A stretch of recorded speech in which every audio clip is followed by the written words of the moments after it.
प्रिय विद्यार्थियों, आज हम प्रायोगिक भूगोल के अंतर्गत सुदूर संवेदन तकनीकी तथा वायु फोटो चित्रों की व्याख्या के अंतर्गत भारत के सुदूर संवेदन या दूर संवेदन प्रोग्राम की व्याख्या करेंगे। भारत अपनी वर्तमान दूर संवेदी तकनीकी के लिए Homi Bhabha, Vikram Sarabhai, P Rama Pisharoty, Satish Dhawan, U R Rao व कृष्णास्वामी कस्तूरी रंगन आदि पुरोगामी वैज्ञानिकों का सदैव ऋणी रहेगा। 1960 के आसपास जब संयुक्त राज्य व रूस के सफल अंतरिक्ष प्रोग्राम सारी दुनिया को आश्चर्यचकित कर रहे थे, उस समय कोई यह कल्पना भी नहीं कर सकता था कि भारत जैसा गरीब देश सुदूर संवेदी तकनीकी के क्षेत्र में शीघ्र ही इन देशों के समकक्ष हो जाएगा। देश में सुदूर संवेदन तकनीकी को सबसे पहली बार पी रामा पिशारोटी ने प्रयोग किया था। उन्होंने नारियल की कृषि में लगने वाली विल्ट रूट बीमारी को सुदूर संवेदी तकनीकी के द्वारा शीघ्र पहचानने के लिए थुम्बा के निकट स्थित कायमकुलम नारियल शोध केंद्र का नारियल प्लांटेशन क्षेत्र का चयन किया। क्योंकि उस समय देश में सुदूर संवेदन तकनीकी की कोई विशेष सुविधा उपलब्ध नहीं थी, अतः इस परियोजना के लिए आवश्यक कैमरों व मिथ्या रंग फोटोग्राफिक फिल्मों को संयुक्त राज्य के नासा से प्राप्त किया गया था। इससे सुदूर संवेदन सर्वेक्षण में वायुयान से खींचे गए फोटो चित्रों का निरीक्षण करने पर ज्ञात हुआ कि सभी किरीटों का रंग एक जैसा लाल नहीं है। दूसरे शब्दों में, बीमारी से प्रभावित किरीटों का रंग अपेक्षाकृत कम लाल था। कम लाल वृक्षों की पत्तियों के रस को इलेक्ट्रॉन माइक्रोस्कोप से देखने पर मालूम हुआ कि उस रस में बीमारी के विषाणु विद्यमान हैं। इस प्रयोग ने यह सिद्ध कर दिया कि पेड़ पौधों पर किसी रोग के स्पष्ट लक्षण प्रकट होने से पूर्व सुदूर संवेदी तकनीकी के द्वारा उस रोग का पता लगाया जा सकता है। अतः सफलता के तत्कालीन केंद्रीय सरकार ने देश के भावी आर्थिक विकास में सुदूर संवेदी तकनीकी की अनिवार्यता को पूर्ण रूपेण स्वीकार कर लिया था। भारत के अंतरिक्ष आधारित सुदूर संवेदन तकनीकी को 3 भागों में बांटकर अध्ययन किया जाता है: प्रयोगात्मक अंतरिक्षीय सुदूर संवेदन, संक्रियात्मक अंतरिक्षीय सुदूर संवेदन तथा भावी अंतरिक्ष प्रोग्राम। अब हम इनका क्रमवार अध्ययन करेंगे। पहला है प्रयोगात्मक अंतरिक्षीय दूर संवेद। यद्यपि 1960 के दशक में इसरो ने वायुयानों का प्रयोग करते हुए विभिन्न प्रकार के संवेदकों जैसे वायव, कैमरा, बहुस्पेक्ट्रमी क्रमवीक्षक, तापीय क्रमवीक्षक व ऊर्जामापी से देश के कुछ भागों में कृषि, भूमि उपयोग, वनों की प्रकार, मिट्टियों के प्रकार, आंतरिक जलाशयों एवं प्रदूषण से संबंधित हवाई सर्वेक्षण किए थे, परंतु अंतरिक्षीय दूर संवेदन का प्रारंभ 1975 में हुआ, जब इसरो ने आर्यभट्ट नामक अपने प्रथम उपग्रह को रूस की भूमि से अंतरिक्ष में छोड़ा था। आर्यभट्ट के सफल प्रमोचन से प्रोत्साहन पाकर इसरो ने रूस के रॉकेट वाहकों के द्वारा जुलाई 1979 में भास्कर 1 तथा अप्रैल 1983 में भास्कर 2 को अंतरिक्ष में छोड़ा था। प्रयोगात्मक आधार पर अंतरिक्ष से दूर संवेद करने के उद्देश्य से छोड़े गए इन उपग्रहों में दृश्य तथा निकट IR बैंडों के लिए एक द्विबैंड टीवी कैमरा तथा एक लघु तरंग ऊर्जामापी लगाए गए थे। इन उपग्रहों से प्राप्त लघु तरंग दत्त से महासागर एवं वायुमंडल से संबंधित दशाओं में अध्ययन में मदद मिली थी। यद्यपि इन उपग्रहों के टीवी कैमरों से मिले प्रतिबिंबों का स्थानिक विभेदन 1 किलोमीटर के लगभग तथा बड़े बड़े स्थल क्षेत्रों, जलाशयों, वन प्रदेशों, संसाधनों के संबंध में इन टीवी प्रतिबिंबों से महत्वपूर्ण जानकारी मिली थी। इसी कारणवश हिमालय में हिम के पिघलने से प्राप्त जल, वन संसाधनों, कैम्बे की खाड़ी तथा सुंदरबन में अवसादन तथा दक्कन ट्रेप को भूवैज्ञानिक लक्षणों के अध्ययन में ये प्रतिबिंब काफ़ी उपयोगी सिद्ध हुए थे। इन उपग्रहों ने 525 किलोमीटर की ऊंचाई से सुदूर संवेदन तकनीकी की द्वारा कार्य किया तथा इनके स्वाथ की धरातल पर चौड़ाई 340 किलोमीटर थी।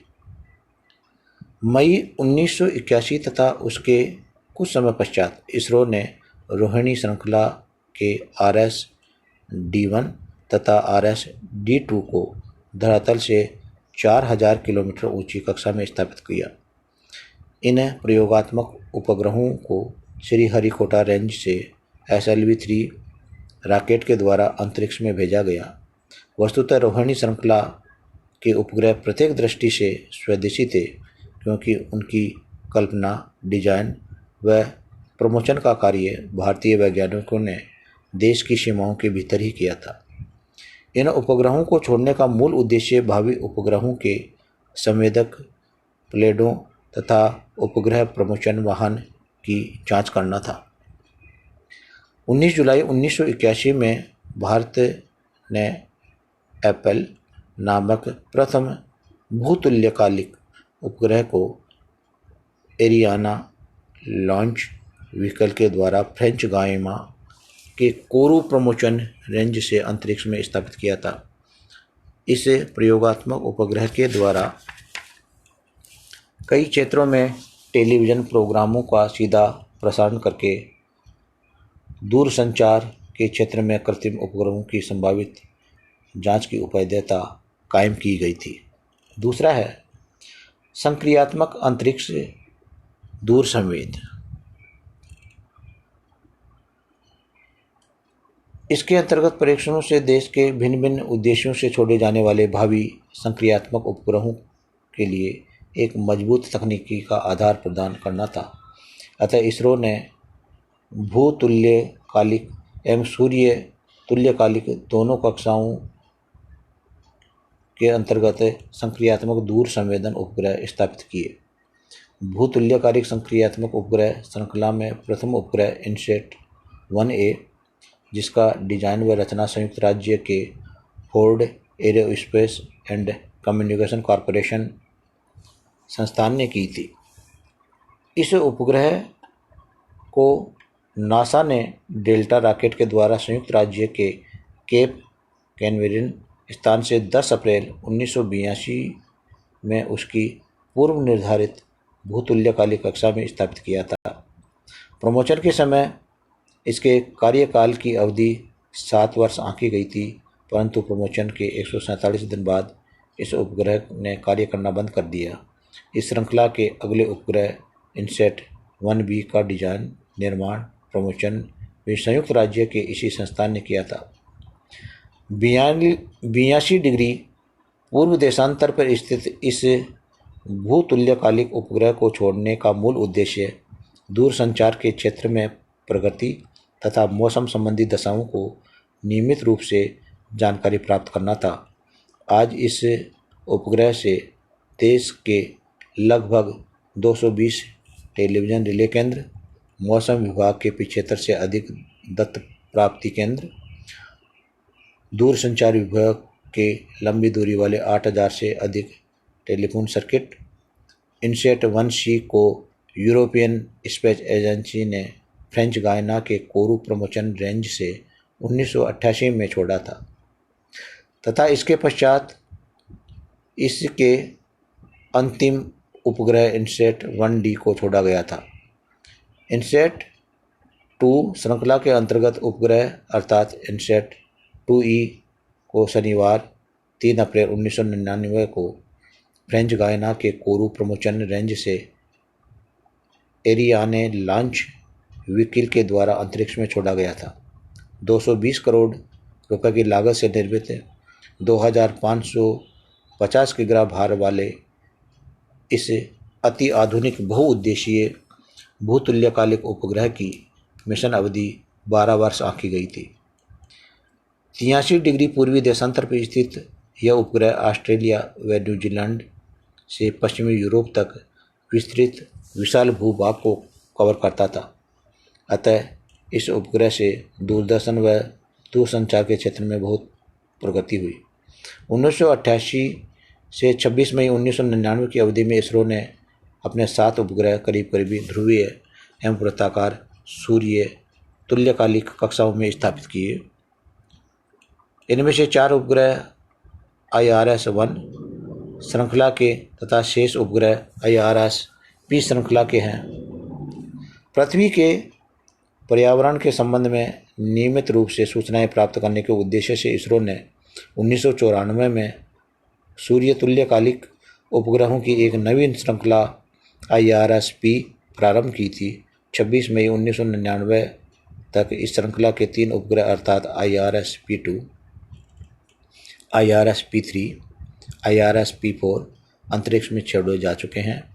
इस तरह आज भारत 5 सूर्य तुल्यकालिक उपग्रह IRS-1B, IRS-P3, IRS-1C, IRS-1D तथा IRS-P4 एक साथ सारी पृथ्वी को सुदूर समेत कर रहे हैं। अब तक छोड़े गए शेष 2 सूर्य तुल्यकालिक उपग्रह अर्थात IRS-1A तथा IRS-P2 अपने सेवाकाल की अवधि को सफलतापूर्वक पूर्ण कर चुके हैं। 26 मई 1999 में इसरो ने अपने द्वारा निर्मित PSLV-2C के द्वारा श्री हरिकोटा के सार प्रमोशन मंच से एक साथ 3 दूर समेत उपग्रहों भारत का IRS-P4, कोरिया का किटसैट तथा जर्मनी का टूबसैट को उनकी अपनी अपनी सूर्य तुल्यकालिक कक्षाओं में सफलतापूर्वक स्थापित किया गया।